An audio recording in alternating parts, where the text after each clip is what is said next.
যে খবরে নজর রাখছি, আজ সুপ্রিম কোর্টে এসআইআর মামলার শুনানি। স্পেশাল ইন্টেন্সিভ রিভিশন, বিশেষ নিবিড় সংশোধনী শুনানি আজ শীর্ষ আদালতে। বিহারের এসআইআর কে চ্যালেঞ্জ করে মামলা শীর্ষ আদালতে। এসআইআর এর যৌক্তিকতা নিয়ে সওয়াল জবাব আজ সওয়াল করবে নির্বাচন কমিশনের আইনজীবীরা। মামলাকারী ইতিমধ্যেই বক্তব্য জানিয়েছেন শীর্ষ আদালতে। এসআইআর বিহারে সম্পন্ন, আর সেই এসআইআর এর যৌক্তিকতা নিয়ে সওয়াল জবাব। তার কারণ, মামলা হয়েছে সুপ্রিম কোর্টে। বিহারে এসআইআর কে চ্যালেঞ্জ করে মামলা শীর্ষ আদালতে। 65 লক্ষের বেশি নাম বিহারে ইতিমধ্যেই চিহ্নিত হয়েছে। ভোটার তালিকায় ভুয়ো, জাল, মৃত্যু হয়েছে, তালিকায় নাম ছিল এমন। এবার এসআইআর কে চ্যালেঞ্জ করে সুপ্রিম কোর্টে মামলার জের। আজ সুপ্রিম কোর্টে সেই মামলা শুনানি রয়েছে। এসআইআর এর যৌক্তিকতা নিয়ে সওয়াল জবাব আজ সওয়াল করবে নির্বাচন কমিশন। সরাসরি চলে যাব, অনুপম পাত্র নজর রেখেছেন এই খবরে। অনুপম, ইতিমধ্যেই এসআইআর এর বেশ কিছু সংশোধনের আবেদন হয়েছিল, তাও সমাধান হচ্ছে বিহারে। বিহারে 99% বেশি মানুষ এসআইআর এ অংশগ্রহণ করেছেন। সেই এসআইআর কে চ্যালেঞ্জ করে মামলার আগে সর্বশেষ কি খবর উঠে আসছে?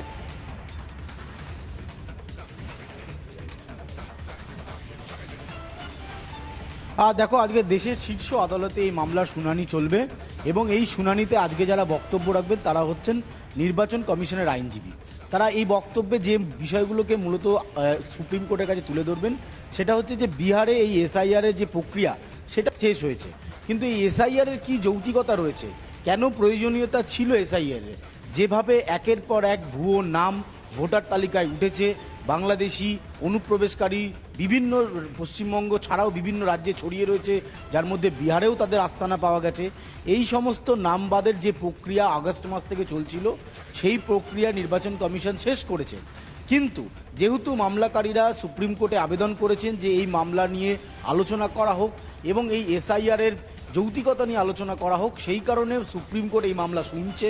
আজকে এই মামলা শুনানি রয়েছে এবং এই মামলার যৌক্তিকতা নিয়ে আজকে বক্তব্য রাখবেন নির্বাচন কমিশনের আইনজীবীরা।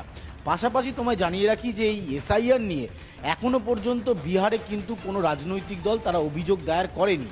ফলে যে ইন্ডিয়া জোটের শরিকি দলগুলো এই মুহূর্তে দিল্লিতে আন্দোলন করছেন, এসআইআর এর বিরোধিতা করছেন, তাদের স্ট্যান্ড পয়েন্ট নিয়েও কিন্তু প্রশ্ন উঠছে। অর্থাৎ একদিকে বিহারের মানুষ, বিহারের আমজনতা বিহারের বিধানসভা নির্বাচনের আগে এই এসআইআরকে তারা মান্যতা দিয়েছেন, এসআইআরে তারা নাম তুলেছেন। কিন্তু যেহেতু মামলা হয়েছে সুপ্রিম কোর্টে, তাই সুপ্রিম কোর্ট আজকে এই মামলার শুনবে এবং এই মামলার কি যৌক্তিকতা রয়েছে, কেন এসআইআর করা হয়েছে, এসআইআর করতে নির্বাচন কমিশন কি পদক্ষেপ নিয়েছে, ইসিআই তারা একটা বৈঠক করার পর এই সিদ্ধান্ত নিয়েছে। এই যাবতীয় প্রেক্ষাপটটা আজকে দেশের সর্বোচ্চ আদালতের কাছে তুলে ধরবে নির্বাচন কমিশনের আইনজীবী।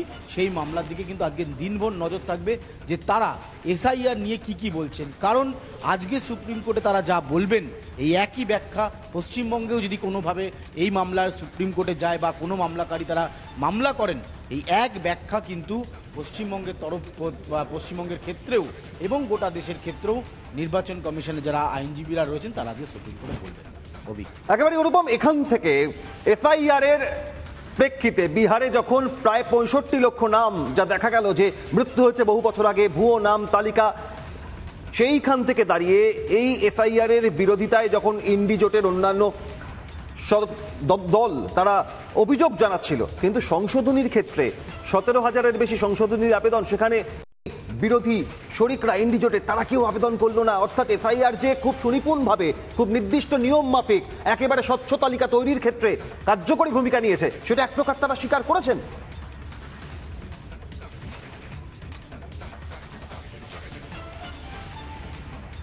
দেখো, স্বীকার তো করতেই হবে, কারণ যদি ইন্ডিয়া জোটে যারা শরিকি দল রয়েছে, সেটা কংগ্রেস বলো, জেডিইউ বলো, আরজেডি বলো, যারা রয়েছেন, মূলত তৃণমূল কংগ্রেস বলো, তাদের পক্ষে থেকে যে বক্তব্য এই মুহূর্তে দেশের মানুষের কাছে রাখা হচ্ছে যে এসআইআর এমন একটা কাজ বা কার্যকলাপ যাতে বহু মানুষের নাম বাদ যাবে, আদতেও কিন্তু তা নয়।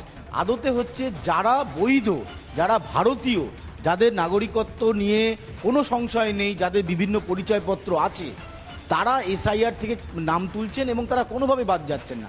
বাদ যাচ্ছেন কারা? যারা 2002 সালের আগে বা 2002 সালের সময়কালে এই এসআইআর বা এই ভোটার তালিকায় তারা নাম তুলেছেন বিভিন্ন কাগজপত্র, বিভিন্ন ডকুমেন্টস দেখিয়ে, যদিও সেই ডকুমেন্টস ভ্যালিড নয় বলে অনেকেই বলছেন, সেই সমস্ত নামগুলোকে ঝাড়াই পোছাই করার কাজ একদিকে কমিশন করেছে। অন্যদিকে মৃত ভোটার যারা দীর্ঘদিন ধরে পরিবারের কেউ মারা গেলে সেই নাম বাদ দেওয়া হয় না, ইচ্ছাকৃতভাবে সেই নাম রেখে দেওয়া হয়, সেই নামগুলোকে একেবারে ভোটার তালিকা থেকে বাদ দেওয়া। পাশাপাশি যারা অনুপ্রবেশকারী রয়েছেন, যারা বিভিন্ন দেশ থেকে ভারতে আসছেন, তারা যেভাবে এক ভুয়ো আধার কার্ড বানাচ্ছেন, ভুয়ো ভোটার কার্ড বানাচ্ছেন, তারপর একেবারে ভারতীয় হিসাবে তারা এখানে থাকছেন এবং ভোটার হিসাবে ভোট দিচ্ছেন, সেই সমস্ত কাগজগুলোকে ঝাড়াই পোছাই করে দেখা, তার সত্যতা দেখা, এইটা নির্বাচন কমিশন কঠোরভাবে নিয়েছে। এবং তারপরে আমরা দেখেছি যে আবেদন করা হয়েছে, সংশোধনীর ক্ষেত্রে যে আবেদন করা হয়েছে, সেই আবেদনও প্রায় 17,000-এর কাছাকাছি। ইতিমধ্যে সেই আবেদনকে মান্যতা দিয়েছে নির্বাচন কমিশন এবং সংশোধন করা হয়েছে 5,500-এরও বেশি। ফলে কমিশন কিন্তু একেবারে সদর্থক ভূমিকা নিচ্ছে। সদর্থক ভূমিকা, তৎপরতার সঙ্গে গোটা বিষয়টি প্রক্রিয়াকরণের ক্ষেত্রে কমিশনের ভূমিকা অত্যন্ত তাৎপর্যপূর্ণ। ধন্যবাদ অনুপমকে। এবং আমরা নজর রাখবো আজ সুপ্রিম কোর্টে এসআইআর কে চ্যালেঞ্জ করে যে মামলা হয়েছে, সেই মামলা সওয়াল জবাবে কমিশনের তরফ থেকে, নির্বাচন কমিশনের তরফ থেকে আইনজীবী সওয়ালে কি কি যুক্তি সামনে আনেন। এবং একই সঙ্গে অত্যন্ত গুরুত্বপূর্ণ, এই বিহারে এসআইআর সম্পন্ন হয়েছে 1-2 নয়, 2 সপ্তাহ 14 দিন। কোন রাজনৈতিক দলের তরফ থেকে এসআইআর সম্পন্ন হওয়ার পর কোনো অভিযোগ দায়ের হয়নি। অর্থাৎ মুখে যতই এসআইআর এর বিরোধিতা হোক, কাগজে কলমে কোনো অভিযোগ করার অবকাশ পাচ্ছে না বিরোধীরা, ইন্ডিজোটের সদস্যরা, এটা স্পষ্ট।